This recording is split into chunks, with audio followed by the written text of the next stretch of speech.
Welcome everybody. I'm here for Choice Home Mortgage. Thanks for checking out our channel where we talk all things about home buying, lending, and credit with industry experts.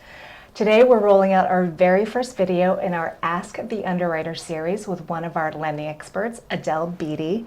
Welcome Adele. Thank you for being here. Thank you. I'm happy to be here. So I'm just going to get right into it. First of all, what is underwriting? Great question. So underwriting is the process of really putting a loan together and making sure it meets the lender's guidelines. Very simple, but not so simple.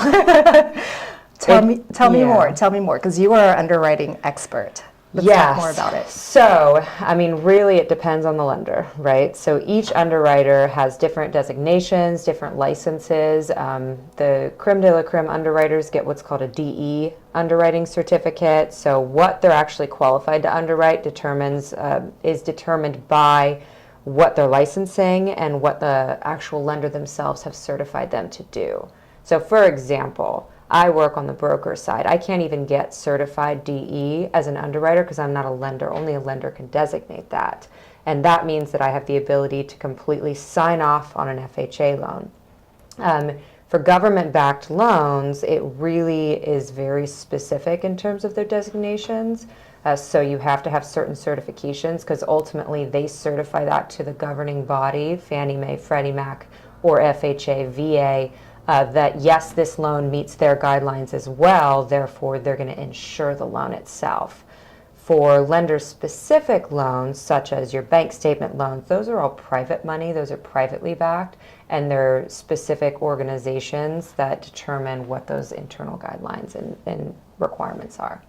That's a lot right there, and I know that that's something that not a lot of people know about, which is why we're having this series and which is why we're going to have you back on a constant, regular basis so we can really start to break down this information, chunk it down, and really help our viewers understand why it's so important to have an underwriter look through the mortgage loan and the paperwork and make sure that everything is looking on the up and up.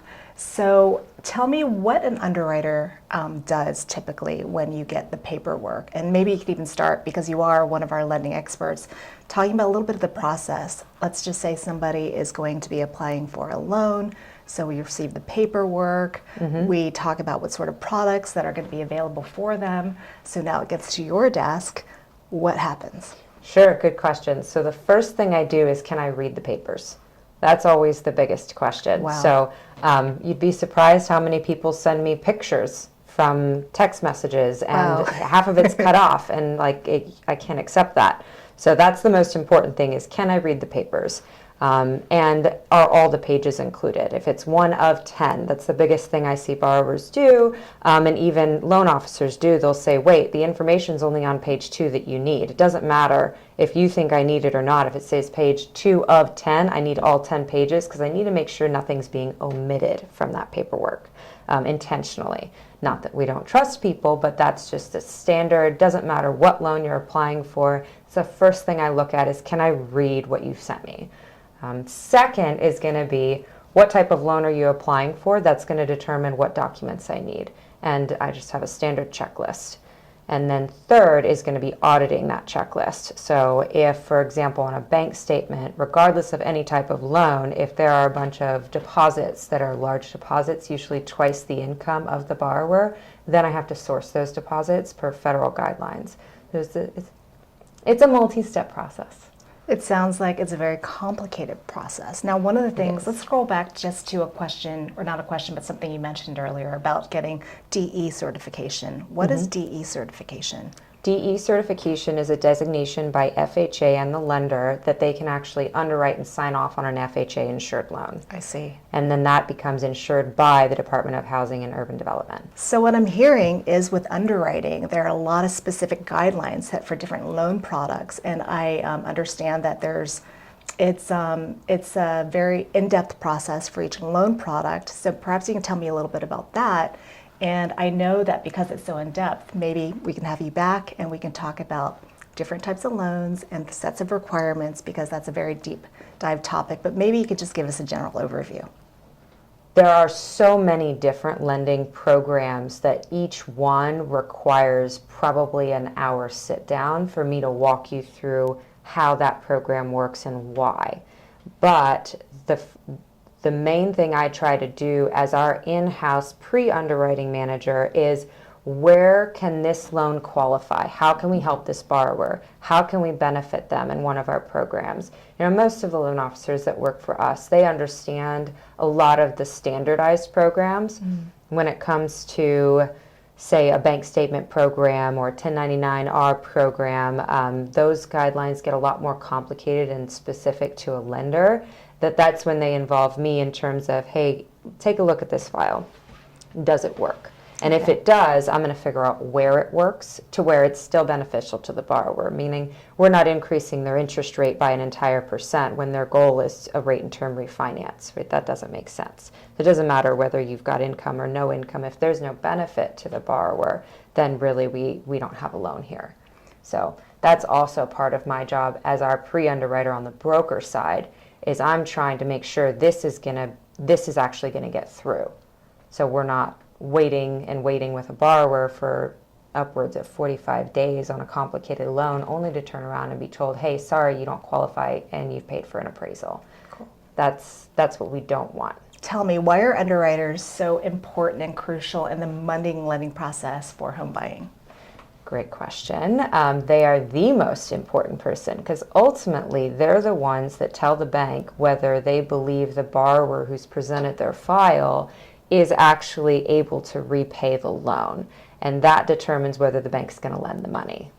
That's very, very important, because if we've got borrowers who are not eligible, who don't have the money, then what happens?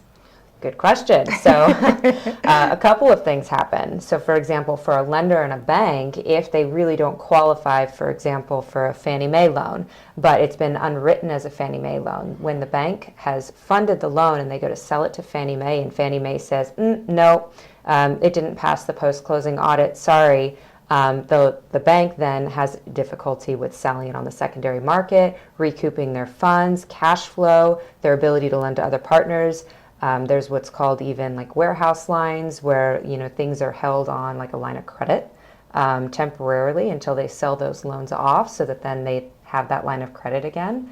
So there's a lot of repercussions if it's not done correctly, both from the underwriter and of course for the borrower themselves. If they've misrepresented themselves, for example, and it gets caught in an audit, they can recall the loan. Oh my goodness.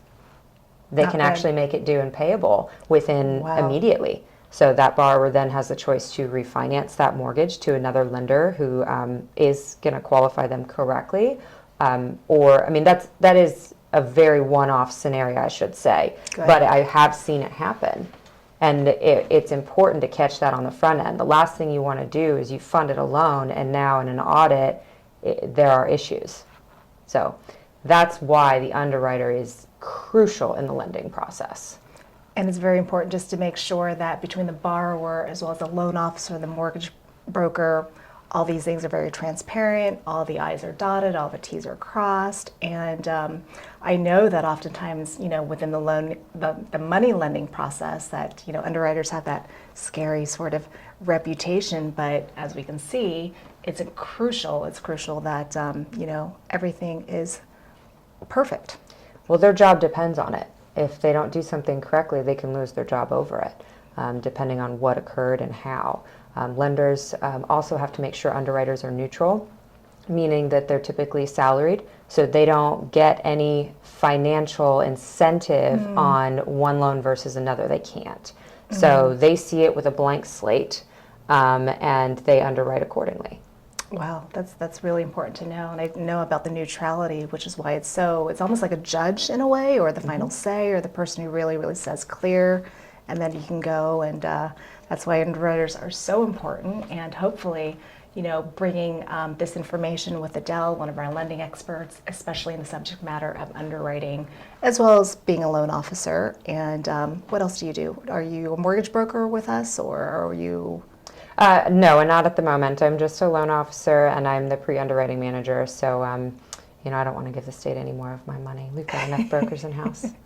Well, we can always use more brokers, especially with Choice Home Mortgage. So thank you, Adele, so much for explaining this and giving us a general overview. We're going to be creating more videos to help you understand all the various moving parts that go into buying a home. If you found this video helpful, please like and subscribe to our channel. We'll be bringing you more and more content to help you along the process of purchasing or refinancing your home. We're here to help you make the right choice. Thanks for watching, and we're looking forward to your comments and questions below. Thank you, Adele. Thank you.